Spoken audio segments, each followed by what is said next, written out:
তুমি তোমার নাটক কিভাবে দেখো, দেখি তোমার ফিল কেমন হয় সেটা বলবে। আমি আমার নাটক সিনেমা যেটাই হোক আমি লুকায় লুকায় দেখি। আমি না কারোর সাথে বসে মানে আমি জানি না, আমার ছোটবেলা থেকে এটা এরকম আনকমফোর্ট লাগে। মানে ছোটবেলা থেকে মানে আমি তো খুব কম বয়সে কাজ শুরু করেছি আর কি, মানে কিশোরী ছিলাম তখন থেকে এখন পর্যন্ত। এখন যত বড় হয়েছে এখনো আমার লজ্জা লাগে। আমি জানি না মানে এটা অনেকে বিশ্বাস করবে কিনা আই ডোন্ট নো, বাট আমার সিনেমার প্রিমিয়ারেও কিন্তু আমি স্ক্রিনে তাকাই না, আমি এরকম করে থাকি। আমার খুব আনকমফোর্টেবল লাগে যে আছে না যে সবাই দেখছে। এমনিতেও কিন্তু আমি যেমন অনেক মানুষের ভিড়ে যেতে কমফোর্টেবল ফিল করি না, বা অনেকে আমার দিকে তাকিয়ে থাকলে আমার খুব আনকমফোর্টেবল লাগে।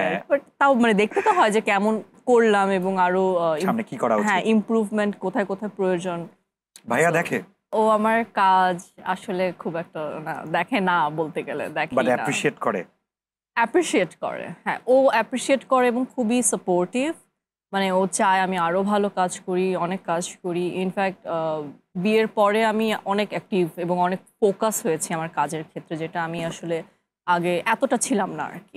বাট কাজও দেখে না, কারণ ওর উইয়ার্ড লাগে, ওর খুব উইয়ার্ড লাগে স্ক্রিনে আমাকে দেখতে। আমার বউ মানে স্ক্রিনে দেখার পরে আমার পাশে মানে এটা হচ্ছে কি ওর থাকে না একটা সাইকোলজিক্যাল নায়িকা আমার পাশে। হ্যাঁ আচ্ছা, এই যে সাধারণ দর্শক পোস্টে গিয়ে একটা গালিও দিয়ে আসে, একটা গালি, ওকে সরি, মানে এই ব্যাপারটা তুমি কিভাবে দেখো? একদম ভালোভাবে দেখি না এবং একদম ভালোও লাগে না, কারোরই ভালো লাগবে না।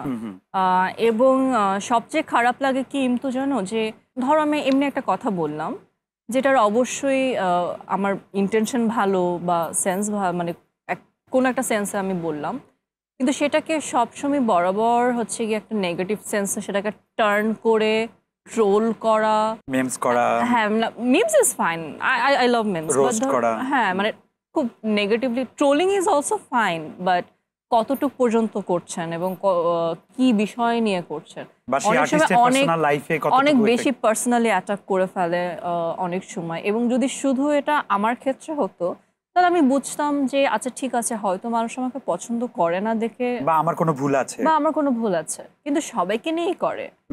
সো এইটা আমাকে অনেক বেশি আপসেট করে আসলে, যে হোয়াটস রং উইথ পিপল, যে আমরা তাদের জন্য তো কাজ করি এবং ভালোবাসাও দেয় তারা।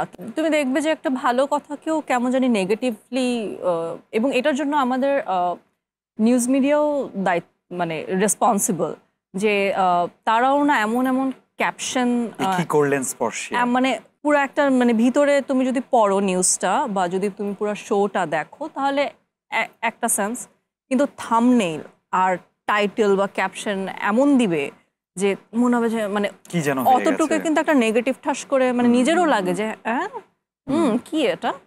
সো জাস্ট ডলার কামানোর জন্য দে আর ডুইং ইট, বাট এটা আমাদের পুরো ইন্ডাস্ট্রির ইমেজও তো খারাপ করছে। আচ্ছা, let's talk about the print media and the news media. এই যে মিডিয়া পার্সনরা যে মিডিয়া পার্সনদেরকে বিয়ে করে, ভালোটা কতটুকু আমাদের যারা নিউজ করতে পছন্দ করেন তারা কতটুকু উপভোগ করেন, আর নেগেটিভটা কতটুকু উপভোগ করেন? নেগেটিভটাই বেশি অবভিয়াসলি, যে এটা আসলে ভাইস ভার্সা। আমাদের অডিয়েন্স বা আমাদের দেশের মানুষরা নেগেটিভটাকে অনেক বেশি ক্যাচ করে। তুমি একটা ভালো কথা বলবে, একটা খারাপ কথা বলবে, শুনবে খারাপটা, ক্যাচ করবে খারাপটা, ভালোটা না। মানে ভালোটার প্রতি অ্যাট্রাকশনটা কম হয় আর খারাপটার প্রতি অ্যাট্রাকশন বেশি হয়। এটা আমি বলবো যে শুধু আমাদের দেশের মানুষের না, এখন এসে আসলে 2025-এ এসে আমি বলবো যে পৃথিবীর সবাই নেগেটিভটার প্রতি অ্যাট্রাক্টেড হয় বেশি সাইকোলজিক্যালি ওরা। So specially online news media যারা, তারা আসলে দে আর ডুইং দেয়ার বিজনেস, তো যেটা বেশি চলবে তারা সেটাই বেচবে।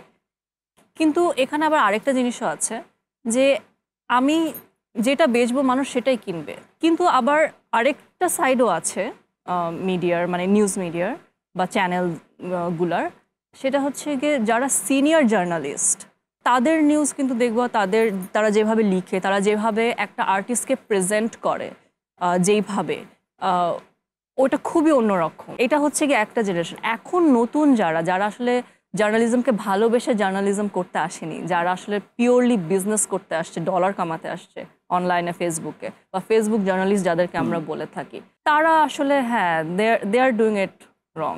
এবার তুমি বলো, যারা সামনে বিয়ে করবে তাদের জন্য সিক্রেট অফ হ্যাপিনেস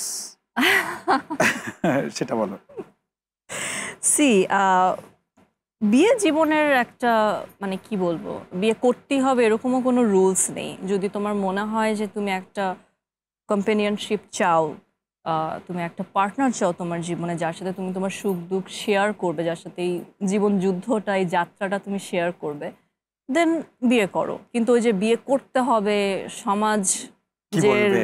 হ্যাঁ, বিয়ে শুধুমাত্র নিজের কারণে করা উচিত। আমি বিয়ে করেছি কারণ আমার মনে হয়েছে যে আমি আমার জীবনে একজনকে চাই। এইটা হচ্ছে আমার প্রথম অ্যাডভাইস বিয়ে নিয়ে। আর হ্যাপিনেসের যে তুমি বলে যে সিক্রেট অফ হ্যাপিনেস, হ্যাপিনেসের সিক্রেটটা আসলে হচ্ছে গিয়ে যে হ্যাপিনেস আমাদের ভিতরে থাকে। ধরো আমার সামনে আর টিভির এই মগটা আছে, আমি চাইলে এখন এটা নিয়ে খুশিও হতে পারবো, আমি চাইলে এটা নিয়ে দুঃখীও হতে পারবো। এখন আমি খুশি হব না দুঃখী হব, এটা কিন্তু আমার উপরে, এটা কি মগের উপর ডিপেন্ড করছে না। না, হ্যাঁ। সো হ্যাপিনেসটা এরকমই।